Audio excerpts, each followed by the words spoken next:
And we are live and in a living color. Good morning, New York, Vinnie. Welcome to this freaky, fractious Friday. Good morning, Michael Knight, down there in Pasadena, California. Yes, it's usually a freaky, fractious Friday. For me, it's a bit of a sad Friday. Well, it's a Um, sad Friday for anybody who loves music, anybody who loves longevity, anybody who loves baseball or the city of San Francisco.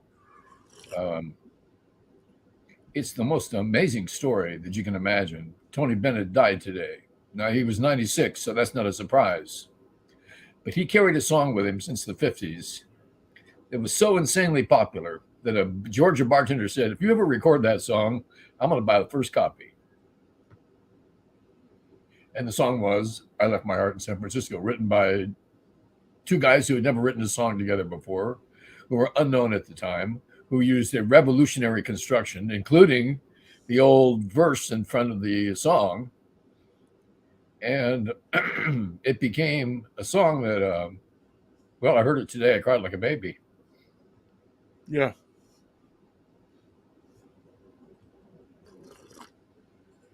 Sorry, I didn't have a chance to do breakfast. I was looking at something, so It's okay. you'll have to excuse me. I need a little something in my stomach.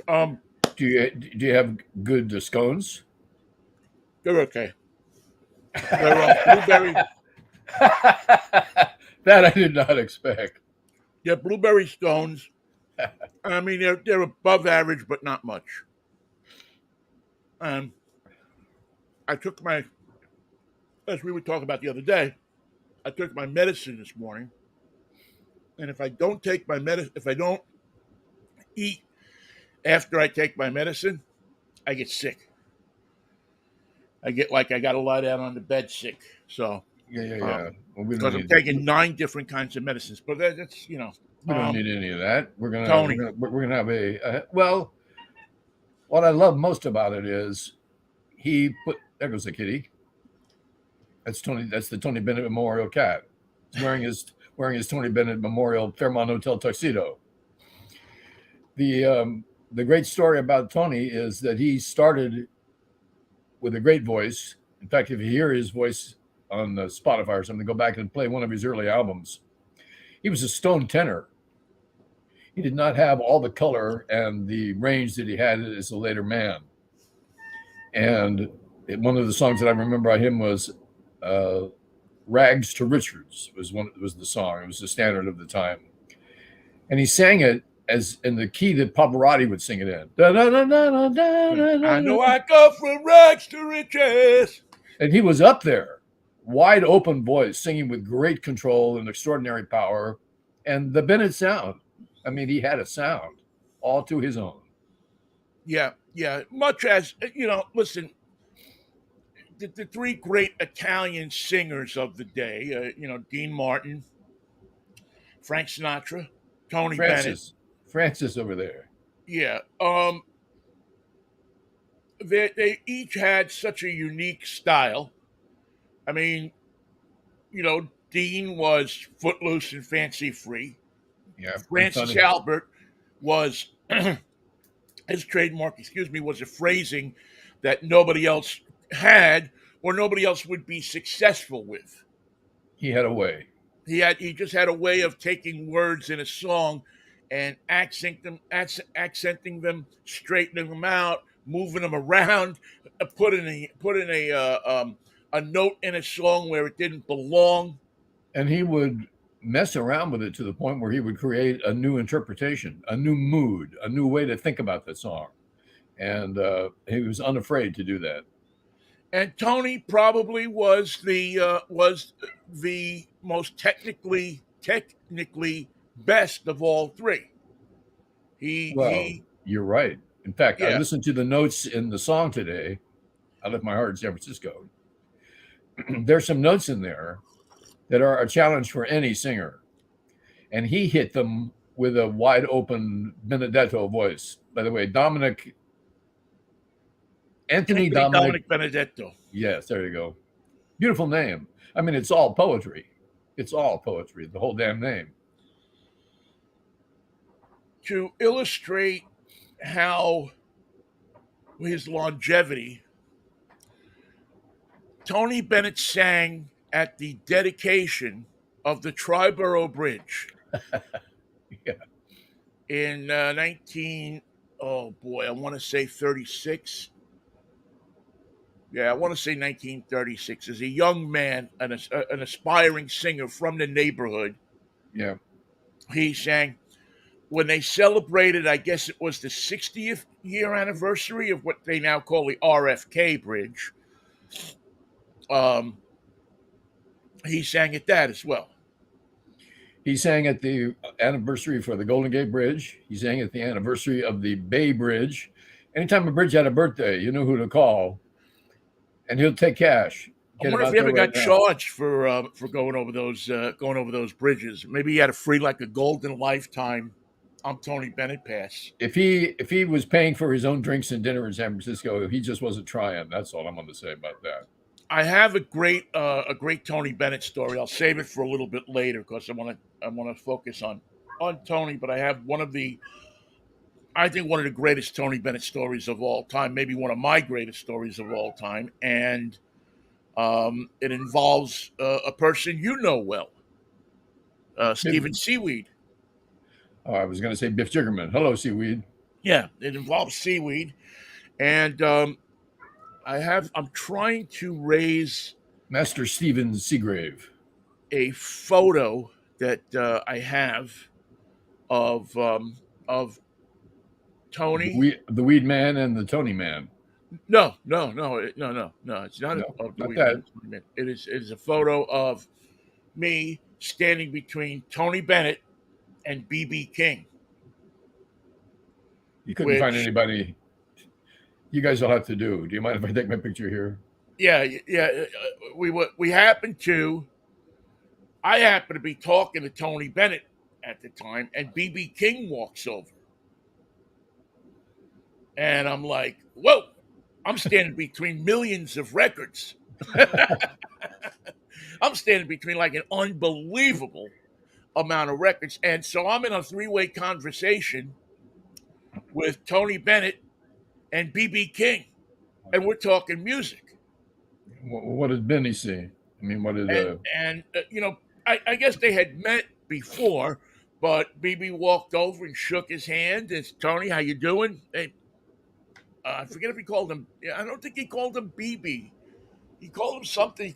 I forget what he called him, but he called him B or something like that. But and they ask you how to doing, how this, how's the family, bop, bop, bop, bop, bop. They're going back and forth, and I'm just sitting there, and I know when to shut up. As much as I know how when to talk, I also know how when to just shut up and let it just go. And I'm sitting here, and I'm just blown away that these two guys. First of all, I'm blown away that BB King would walk over. I'm blown away at the time. I mean, I spent like 10 minutes talking to Tony Bennett, um, and it was one of the great um, meet and greets. It wasn't even a meet and greet. It was one of those. We were back in New York for the Grammys, Mhm. and it was one of those things where they set you up in the hotel, and then they march people through to get interviewed. Whoever is got a book or this or that or whatever stars they can grab onto. And we actually that day, those 3 days, we had our best week of radio shows in years and years and years. When we went back there, we took the city by storm, and we were also. I mean, there's a week's worth of stories just from that, but everybody came by, from Robin Leach, to Joey Ramone, to Max Weinberg. Wow. It was they just I mean whoever was putting this thing together got the A list out. Um, and Dr. Ruth Westheimer, remember her? We Unfortunately, yeah. interviewed her. Eddie Brigatti from the Rascals. I mean, it was just nonstop. It was one of those days where you got up in the morning in a hotel and you couldn't wait to get down to the broadcast site because you didn't know who they were, and they were coming so fast that Seaweed is taping one, I'm taping another. Seaweed's taping one, I'm taping another. Plus, we're live on the air with people coming by. Easily the best week of programming um, I'd ever seen, as far as just pure celebrities. So BB King and Tony Bennett are just talking and talking and talking about music. They talk about theaters. It was interesting. The They're sound in the talking theater. about theaters and dressing rooms. Yeah. That's so good in that place. You know, the Fox in Atlanta. When you walk in, they have it all set up. Yeah, I remember the days when I walked in there and they wouldn't even give me a glass of water. It was a great conversation. But it's funny. Tony Bennett did something that both Dean Martin and Frank Sinatra seemed not to be able to do. And that was Tony Bennett met a newer generation of music fans on their turf and conquered them.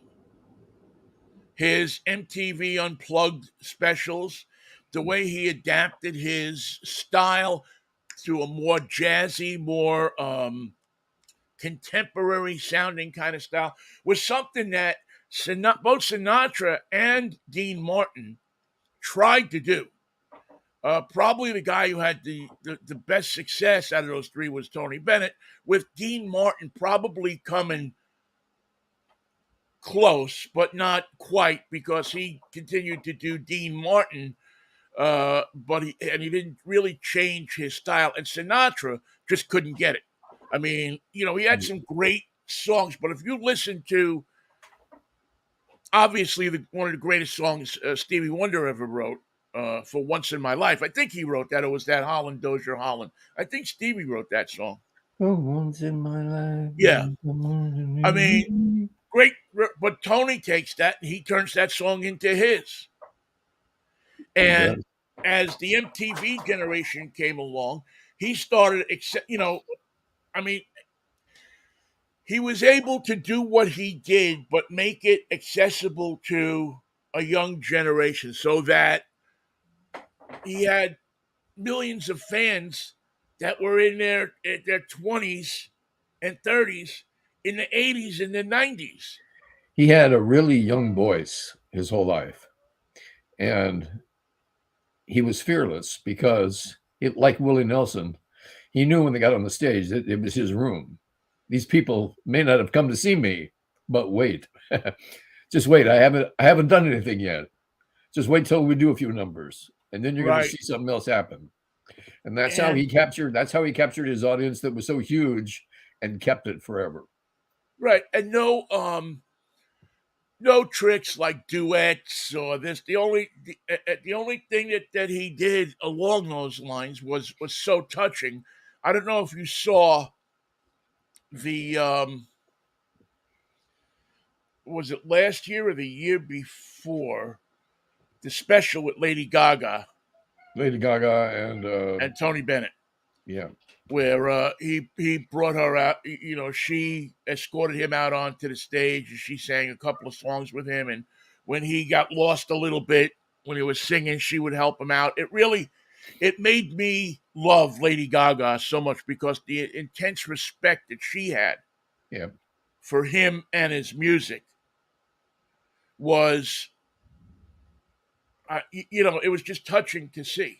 And that was something she had to learn, not the respect, but she had to learn to sing that style, and she had to give herself to it, and did a very good job. It's not easy being a crooner.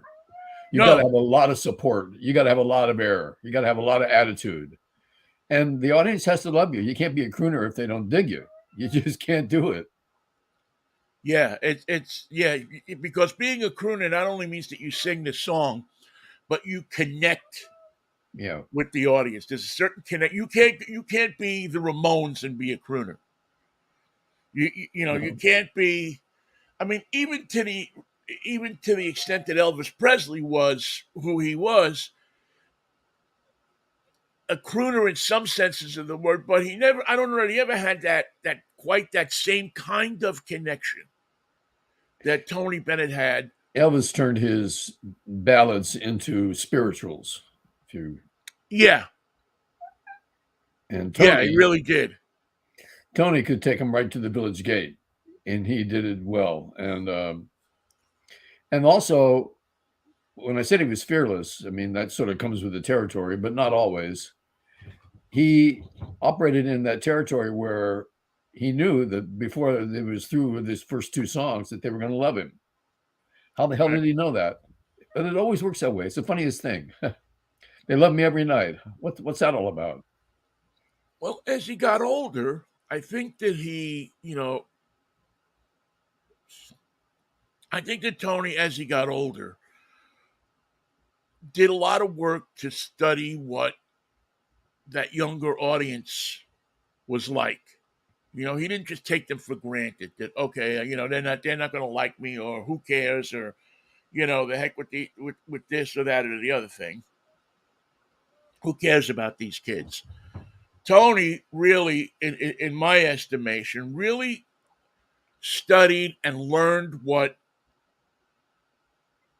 these audiences, these younger audiences, liked, and how he could reach them without changing the core style of what he was. And on the other side, I think that the younger audiences were looking for something different, something refreshing, and someone that they could connect to. Right. It was hard to connect to Sinatra because there was a lot of baggage there for younger kids, younger people who looked at Sinatra. I mean, I remember when Sinatra passed away, and I talked about it. I had people calling the show saying, "Well, he was a great singer, but he was a scumbag. He was this, he was that." Dean Martin had that reputation of a drunk, which he wasn't, but that yeah, he had that. The music was good, but he was not so likable. He was a character Yeah, with his music. Tony Tony was your uncle. Yeah. Tony was your Italian uncle from New York that could sing. And he treated his audiences with respect. His audiences treated him with respect. It was always to me interesting to watch how classy people treated Tony. I mean, they could have, an MTV generation could have booed him off the stage. But instead, he gained an acceptance by really being what he was. Yeah, by being himself. But his personality learning how to treat this generation of people who, let's face it, probably hadn't been treated that well in their lives. The nicest guy you're going to meet all day is the club owner who's cheating you. Yeah, and he met them on their terms, and it was a beautiful. I always thought it was a beautiful thing to watch. I know there was some people, some of my friends, and some people I know that would say, "Well, you shouldn't be out there at that age doing it," but he loved doing it. And he was suffering. He was suffering from Alzheimer's, and when he was on stage, he could remember lyrics. When he was on stage, he could remember the tune. It was a safe place for him because it was a place that he loved to be, and he had some of the old Tony with him when he would get on stage. Yeah. As a matter of fact, there was a piece on, I think it was CBS Sunday Morning a couple of years ago, where Anthony Mason, who does spectacular work with musicians, Right. he's gifted in what he does. Went up to Tony's house, and I forget the guy, his pianist who played with him for years. I can't remember the guy's name off the top of my head, but this guy would, I guess, come by like 3 times a week, and they would sit there, and you could see Tony was lost, but when his wife led him over to the piano, it just all clicked in. And he was, 1970 Tony Bennett. And so you're right, that was his safe place. His music and his words was luckily the last thing probably to leave his mind. Yeah. He had that. God gifted him with that ability to remember that and made it his safe place. Do you know where he grew up as a kid? And was it Manhattan or Queens No, or? Astoria. Yeah, he grew up. Boy, I want to say, um, I think his boy. I'm talking about losing memory. I know he grew up in Astoria. He grew up. I think his father might have been a grocer. Good. Might have had a grocery store or something like that. That Good, good, good, probably. good, good, good New York Italian lineage. Yes. Oh yeah, no, he was. So I'll tell you my Tony Bennett story, which I think is one of the greatest stories, and will show you how much class Tony Bennett had. So on that day that I forgot to ask you, do you want to hear it? Yes, please. Oh, okay.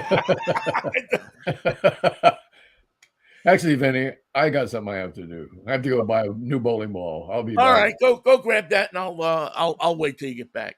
I'm No, back. for many years there was a story going around our family that my mother had dated Tony Bennett. He went to Bryant, I think, and my mother went to Newtown, but somehow they had a mutual friend and they met and they'd gone out on a date or two. Now, So goes the rumor. Is it true?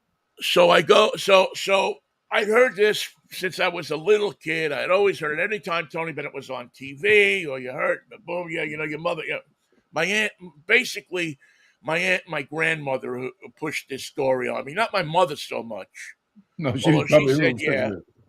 it. And but my aunt and my grandmother, and I thought that they were, I said, no, come on, how could this be? So fast forward to 1992, whatever it is, 1993, and I'm there at the Grammys, and we're interviewing Tony Bennett. After we interview him, I'm talking to him, and I'm from Astoria, yada yada, this guy, that guy, this place, that place.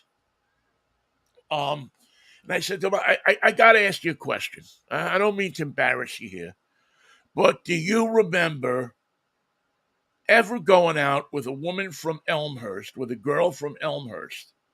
Well, my mother lived in Elmhurst at the time. Dorothy, I won't say her maiden name because, but I asked him, do you remember her? And he stopped for a second. He's thinking, and he looks at me. He goes, "Oh yeah, yeah, I remember you, Mom. Yeah, we went out a couple of times. She lived up on 40th Road, on the other side of the L. And I remember, yeah, I went up and we went to a movie one time, and I think we went somewhere else another time. And then we didn't, after that, we didn't see each other. But yeah, I dated her. I went out with her, and I was like blown away. Now, I don't know, and I didn't. I said okay, and then we talked, and he shook my hand. He put his arm around me, and it's nice to meet you. Tell your mother I said hi. My mother was still alive. Yeah, she was still alive at the time. Oh, oh. So I don't know if he was lying to me just to make me feel good, if he was just washing my face, or if he was telling me the truth.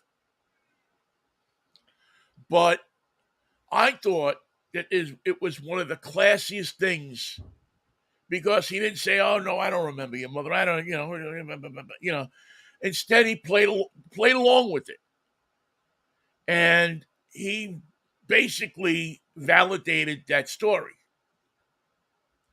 And I just thought it was so classy because I still didn't believe him or her. I still had doubts that but I just thought it was so classy that somebody came up to him and told him that story. Wow. And he left me walking away thinking, wow, my mom really did date Tony Bennett when he And was he Anthony Benedetto. and he remembers. And he remembered. Um, and I don't know. I just thought it was a real class thing to do.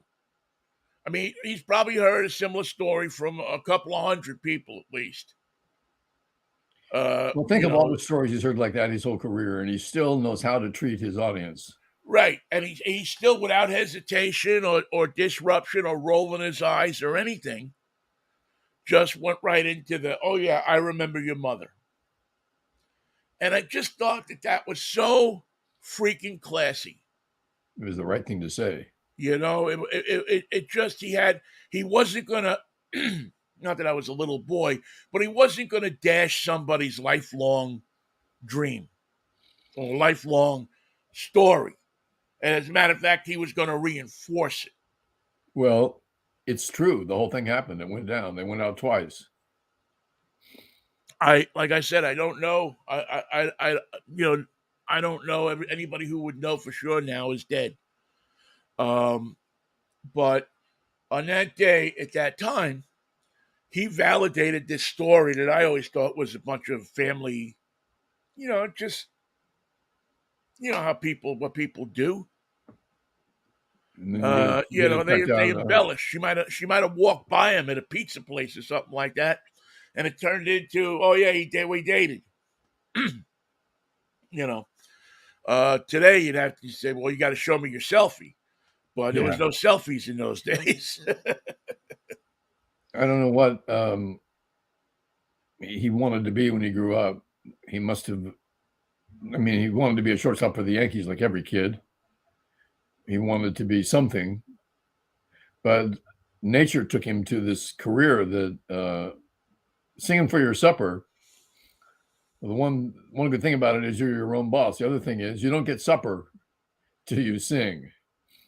So it's a double-edged sword being an entertainer who sings for his next meal.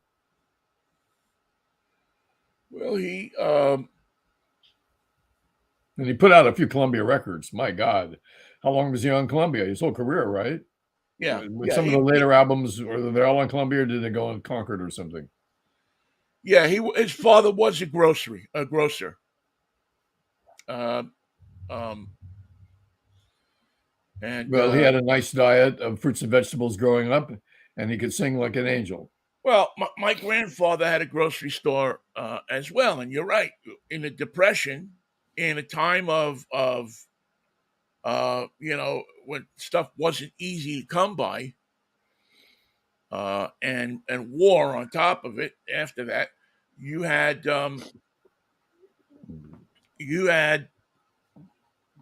what do you call it? You had stuff. You had riches. If your store didn't go out of business, you were connected. Yeah, and the other thing about Bennett is we were from our parents, his parents, my grandparents were from the same place in Italy. Uh-huh. And to an Italian, that automatically makes you a brother. Nothing you can do about that. Yeah, if you tell somebody you're from Reggio, which is where he was from in Calabria, that was now you were buds. No, and now you're on the map. We know where you live. We know where your family lives. We know what you do in the Reggio. We come down to see you guys. Let's see. When he performed at the Triborough Bridge at the opening, he was 10 years old. Wow. And he was patted on the head by Mayor Fiorello LaGuardia. Wow. And, the other side of Tony Bennett that a lot of people, I'm sure, know about, but isn't publicized as much, is his painting. Yes, I've seen some of his work. His painting was and drawing was unbelievable. He thought he was going to be a commercial artist, I think. And went to, I think now it's High School of Art and Design, but back then it was the School of Industrial Art. Not music and art, different one. It was just, I think it was just in, about designing things than anything. What was that art school in the village? Cooper Union, yeah. And also was a hero in World War II. He Uh, he was in the he was in the Battle of the Bulge. Wow, that So he was must have no. met Ralph Houck there. Actually, he met some SS Panzer divisions, which, under the right conditions in a movie studio setting, is daunting enough. But to meet the real deal, when they think they're going to beat you, is an ugly scene. And it's interesting because he had seen battle. I mean, he had been in Battle of the Bulge. He had moved across France into Germany, and he wasn't a he wasn't entertaining the troops. No, not yet. He was one of the troops, and in his biography it says that it made him a pacifist for the Wow. rest of his life, which something like that probably will. Yeah, the Battle of the Bulge was the last ugly victory of the Nazis, and at the same time, the turning of the ground war. He he didn't start using his musical talents until uh,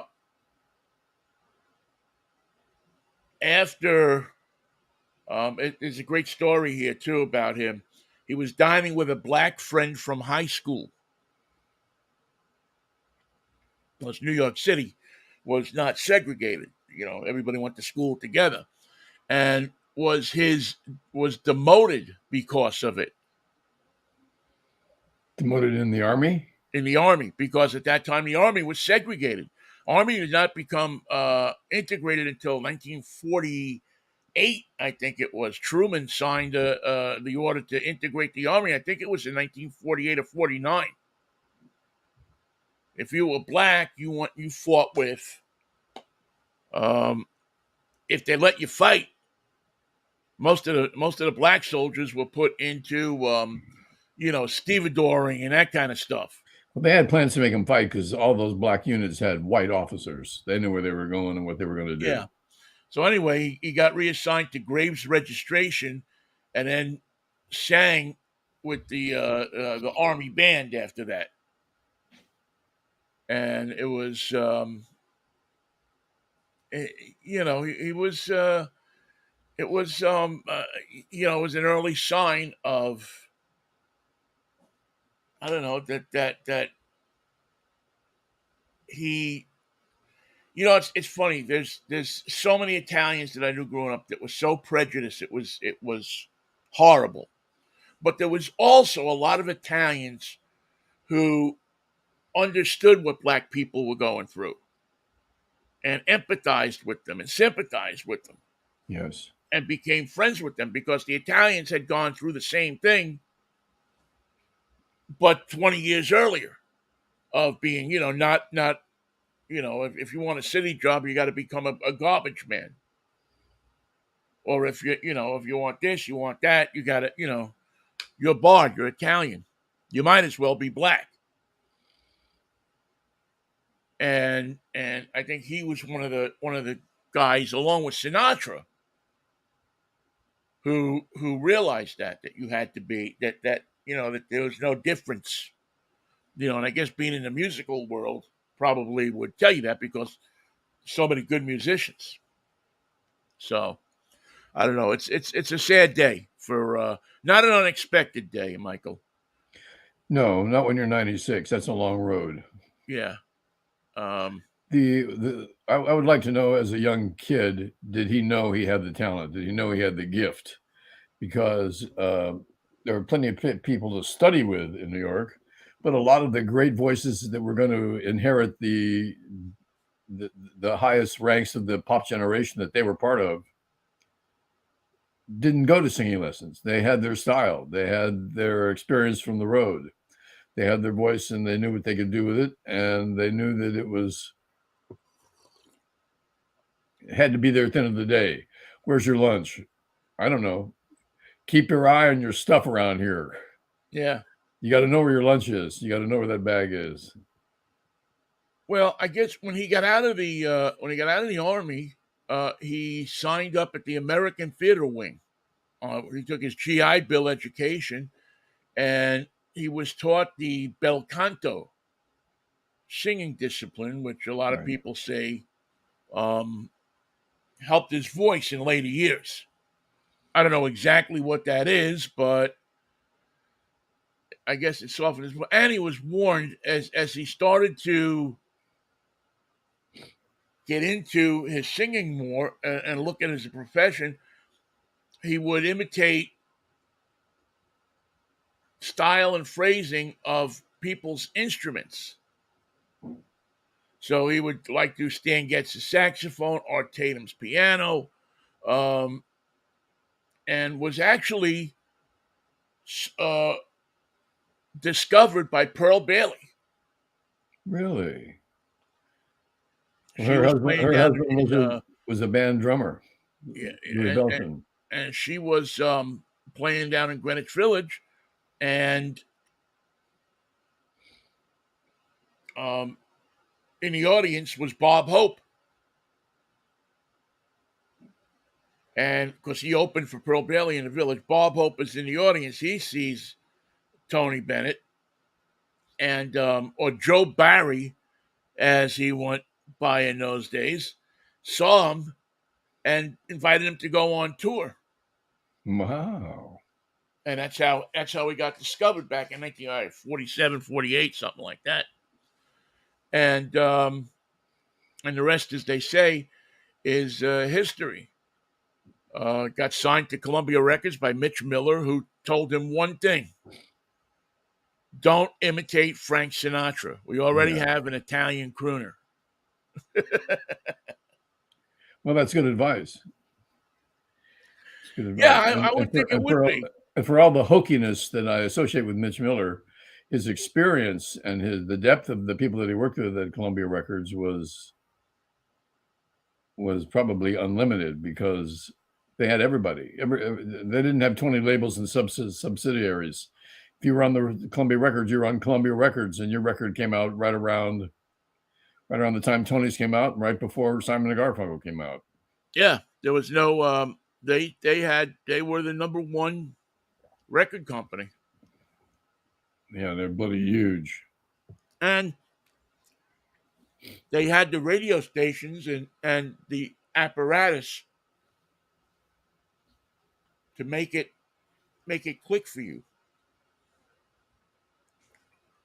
I mean, it was all part of one big wheel. And yeah, it's sad that he's left us, but a great life. He was a guy that got to do things that he wanted to do in life. He got to, and I just don't think he ever. I don't think that he ever had a moment where he didn't appreciate what he was given in life.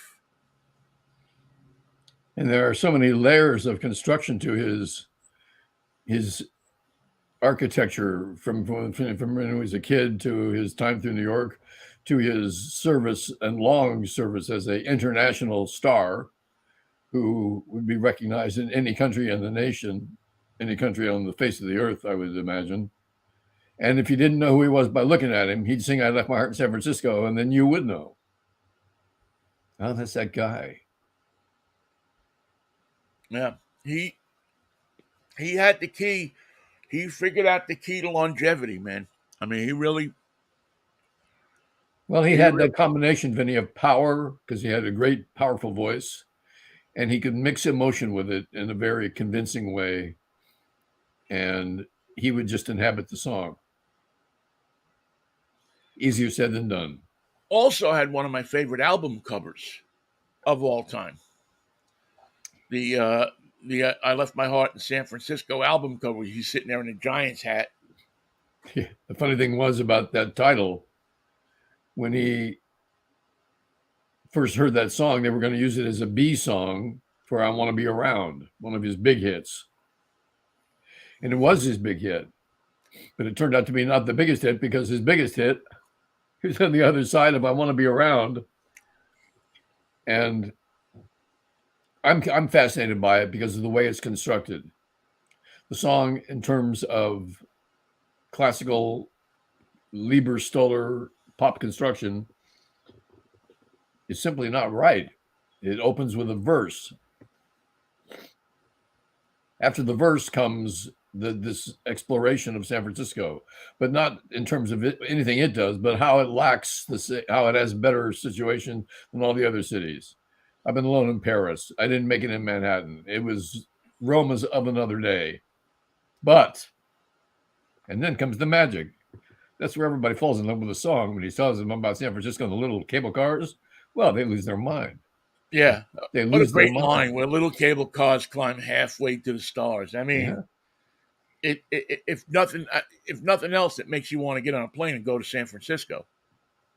Buy that damn record. Yep.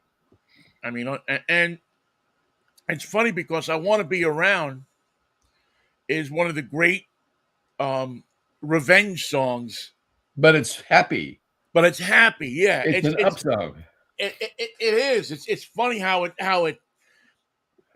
it's a revenge song and you want to get even with her, but But you're having a great night just calling a cab.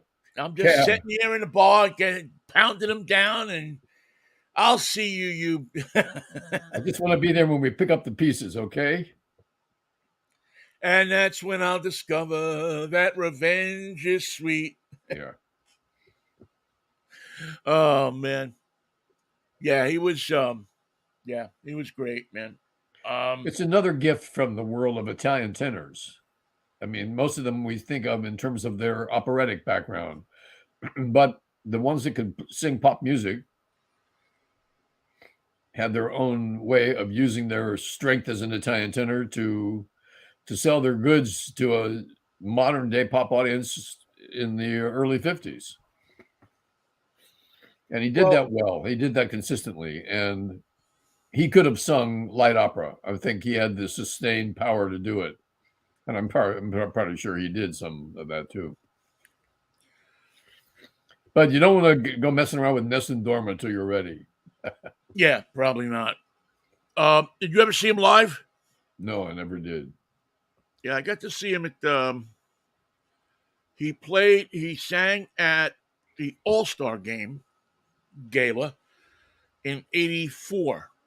I went to that in San Francisco, right? Yeah, Davie Symphony Hall. Didn't he sing at that? He sang at that.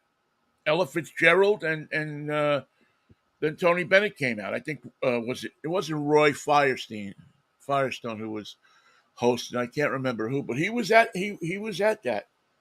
I'm pretty sure he was. He should have been.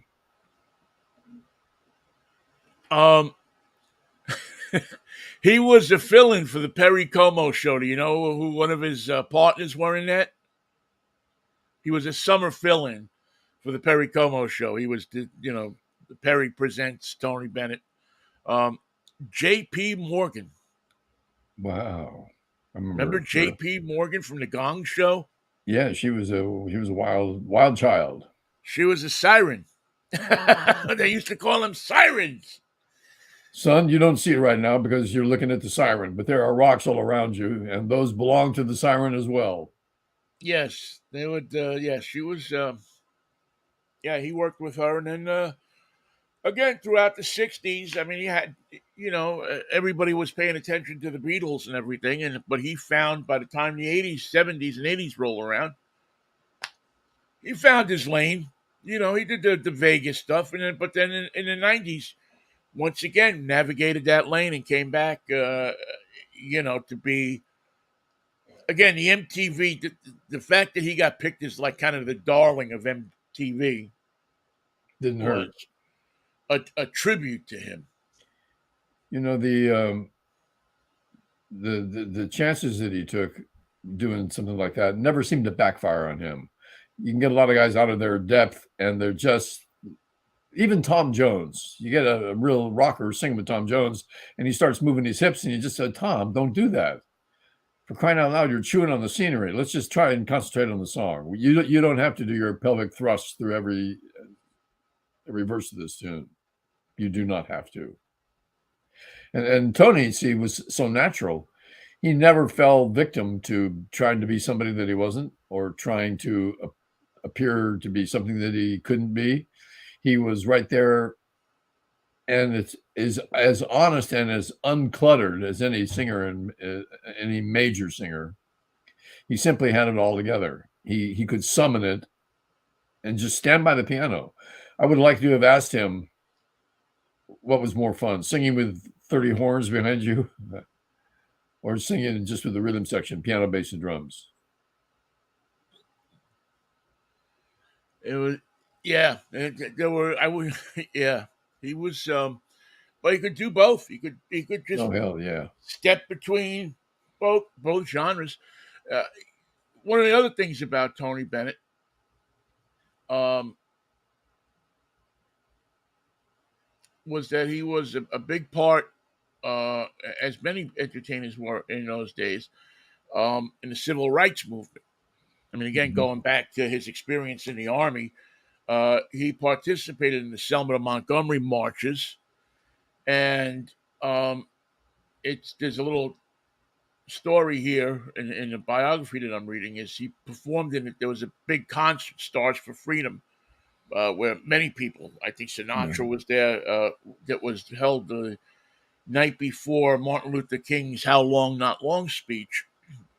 And at the end of the march, Bennett was driven to the airport by Viola Liuzzo, who was a woman from Detroit, 5 kids. She was murdered later that day by the Ku Klux Klan. In what town? I think that was in Selma, if I'm not mistaken. Wow, I've never heard this story. And he also refused to perform in South Africa. Apartheid. Yeah, this was in Montgomery, Alabama. Was where the speech was on March 25th, 1965. So he was part of that. Those were heady days. Yeah, well, those were the days where like today, you're asked to stand on a side. I mean, we talk about how divided this country is now. It was, I mean, as bad as it is now, I don't know that it approaches what it was then.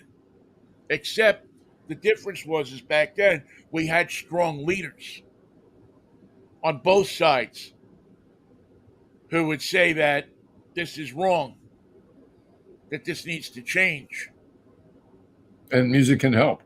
and music can get involved here. And if they were able to use music to soften people, maybe. And you don't have to sing an old standard. You don't have to sing If I Were a Carpenter. You got to find a tune somewhere in America that fits what we're going through today and sing that one, Tony. Sing it beautifully. That a baby.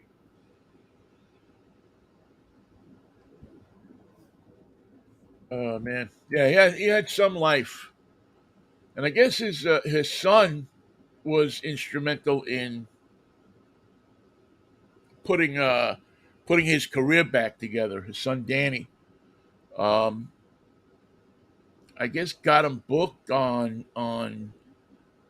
uh, Late Night with David Letterman, and that kind of and again, Paul Schaefer's reverence for the older acts, who would bring people out and not make them change their style, make them do it exactly like they did it. It was kind of helped them along. You know, Paul Schaefer doesn't get the credit he deserves for all the great arrangements and support that he gave to a lot of bands playing on the Letterman show who just showed up and said, "Help me, Paul. Help me get this together." Yeah, And he invariably did. I don't know if Paul Schaefer's in the Rock and Roll Hall of Fame, but I think Paul Schaefer has done more, and David Letterman too. I mean, both of them, but they've done more to educate people on older music. As a matter of fact, I don't know if you ever saw the Kennedy Center honors when they honored David Letterman, Yes. He was sitting next to Led Zeppelin. but it's great. It's great. Well, no, this is the Kennedy. This is not the presidential one. This is the Kennedy Center honors the Mark Twain Award. Okay. And so Eddie Vedder comes out and he sings "Hold Me in Your Heart," which is the great Warren Zevon song, and looks at Letterman and says, "Thank you, Dave, because without you, I would have never known about Warren Zevon. I learned about Warren Zevon and his work through watching your show and seeing Zevon's many appearances on your show. As a matter of fact, Warren Zevon would take over the band when Paul couldn't be there. Zevon was the guy who came in and ran the band. Stood next to that tall bass player who was also a conductor. Will Lee. Yes, Yeah, good call. Good he call, has a Ben. great. He has a band that's worth seeing if you ever get a chance. They do Beatles stuff. And they do it note for note. They do it note for note, and they do really good. But I think the greatest Will Lee performance I've ever seen is about a year before Letterman retired. And this is how you know that your life is cool. About a year, maybe a little bit more before Letterman retired, Letterman was trying to explain MacArthur Park to his son. And somehow he couldn't, he was trying to explain it, and the kid was asking, what about the cake and the rain and the da. He says, I'll tell you what, I'll get Paul to explain it to you. And they did MacArthur Park on the show that night, and Will Lee sang it. Ooh, good job. And he busted it, man. I mean, he just, as a matter of fact, it was funny because at the end, they bring him out in a cake, and he sings the final MacArthur's Park is melting, and hits the high notes and everything, the Richard Harris notes, and And that's not the final hour. There's another hour. If you watch the whole show, that's not the finale. yeah, yeah. I mean, it was really, it was one of the most spectacular things I'd ever seen. When I feel like crap, sometimes I go and I find it on YouTube, and I just watch it because it's just the whole thing from inception of the idea that your kid would ask you and you have the power to respond in this fashion was just off the charts. But yeah, Will Lee is that whole band, like you said, Paul Schaefer does not get the credit that he should for um, his education of people in the music in music, bringing out the people and booking the people that he did on that show. We had a special guest from that class that played with Zevon. I can't remember his name. He was on the show a couple times, Letterman show, and it was funny how Letterman would come out of his shadow, out of his characters, and praise someone honestly because it was the music they loved. He loved Steely Dan. They like him. So how the hell can you get Steely Dan to play on your show? Well, you can't, but Letterman can. Yeah. Because when they're through, he says, "How do you like that rock and roll, kids?" Um, Letterman also had Todd Rundgren on a ton of times. I mean, Rundgren is not. I mean, he's well known to the rock and roll set, but as far as a general, but that's something that Johnny did. Johnny always had a band on. Yeah. Yep. Johnny Carson exposed probably more people to different genres of music. Uh, I mean, I think in the later years, Carson would look over and he wouldn't even know what the hell was going on. Who are they? But his bookers, the people that booked that show, it became, it was a place for comics certainly to go and perform and be recognized, but it was also a place for musicians to go and be recognized as well. I think Johnny had the Stones on more than once, late night. Yeah, he had a ton of people on, man. He had um yeah. I mean they well yeah. But anyway, Tony Bennett gone. Certainly not going to be forgotten. You'll hear. I'm sure that CBS will drag that last special out of the closet and slap it on the air. It should. It should. And I'm sure that uh, I would have to think that Sirius XM will put a Tony Bennett channel up. Sirius SM got a. You should read the radio news today because they had a review of their worth, and they're changing their stock worth, and they're changing their market presence, and they're changing a lot of things. They, meaning the stock exchange, not Sirius FM, and leaving it a much weaker company in terms of what they believe its true reach might be, its true market penetration. Well, there's something interesting going on in the car business right now, Michael, that I think is not a lot of people are talking about it, but I think it's going to hurt Sirius XM immensely. Um, More and more of these car companies are going over to features on their cars that are subscriber based.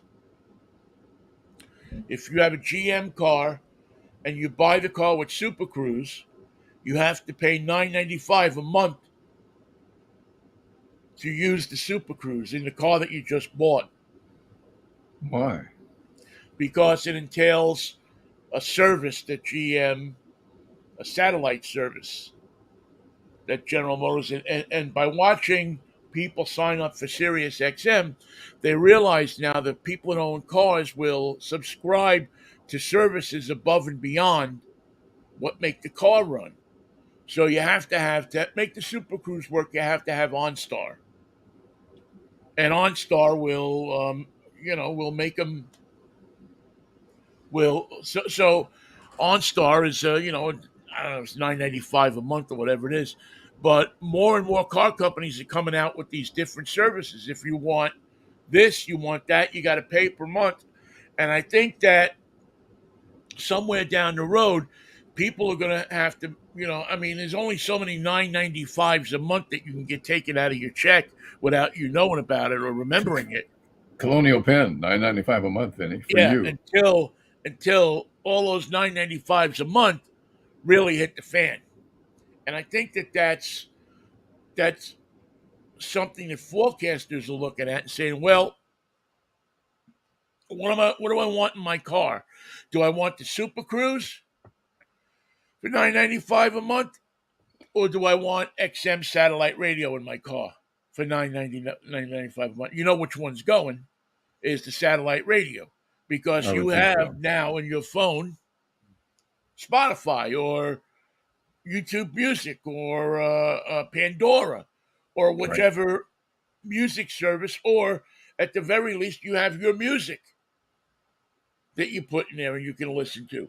So there's ways to get around satellite radio in your car. If I'm in a car and I don't have satellite radio, um,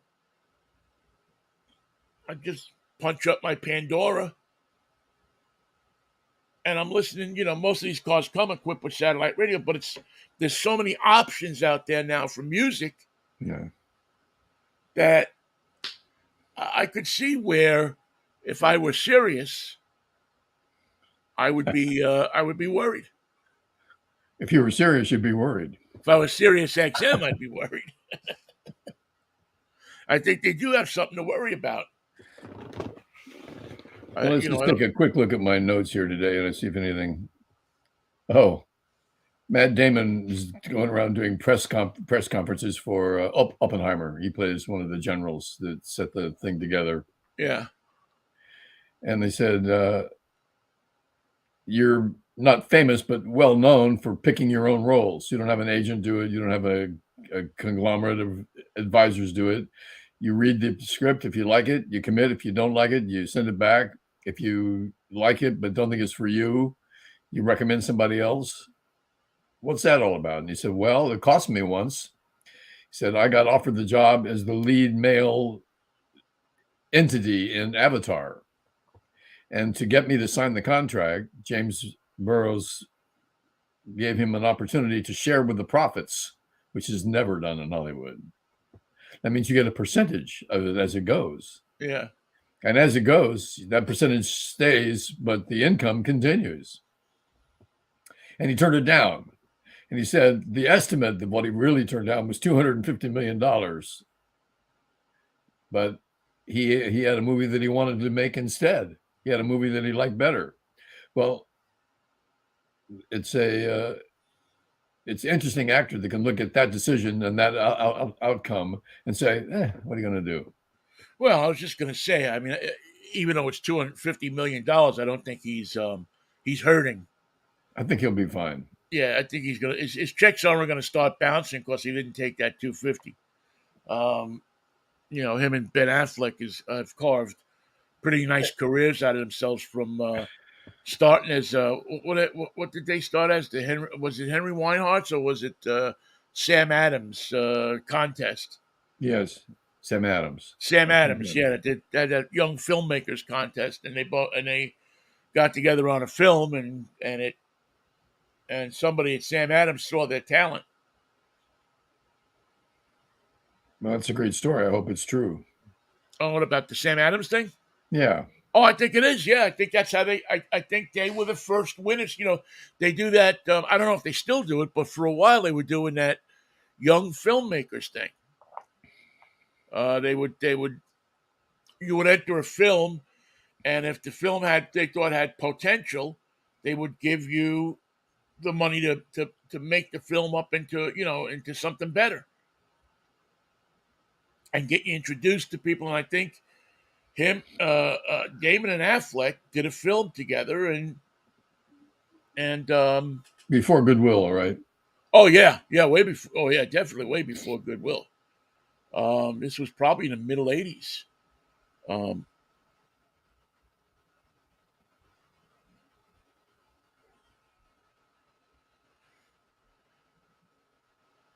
Yeah, I'm trying to figure out. I'm just looking real quick to see if